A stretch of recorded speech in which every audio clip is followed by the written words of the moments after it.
parler du cycle émotionnel de l'entrepreneur, en fait tout le monde est concerné. Je pense que le sport permet d'avoir la meilleure illustration de ce sujet-là.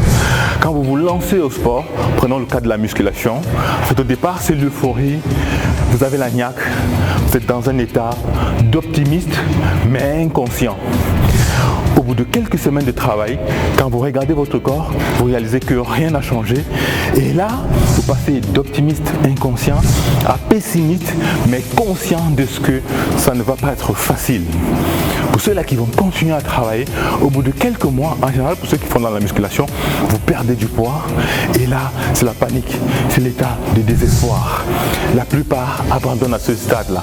Mais ceux-là qui vont continuer à travailler encore plus durement. Au bout de quelques années, ils verront les premiers vrais résultats. À ce moment-là, ils passent à un état d'optimisme, mais conscient de l'effort qu'il faut fournir pour arriver au succès. Et justement, à partir de ce moment-là, le succès n'est plus qu'une question de temps.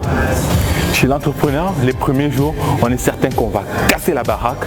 En fait, c'est un état d'optimisme, mais inconscient. Au bout de quelques mois, vous faites vos premières réalisations, vous faites vos premières ventes, mais vous êtes loin de vos objectifs.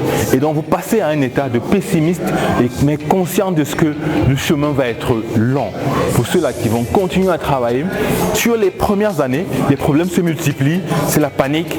Et là, vous passez à un état de désespoir, c'est la vallée de la mort. À ce stade-là, 80% des startups ferment.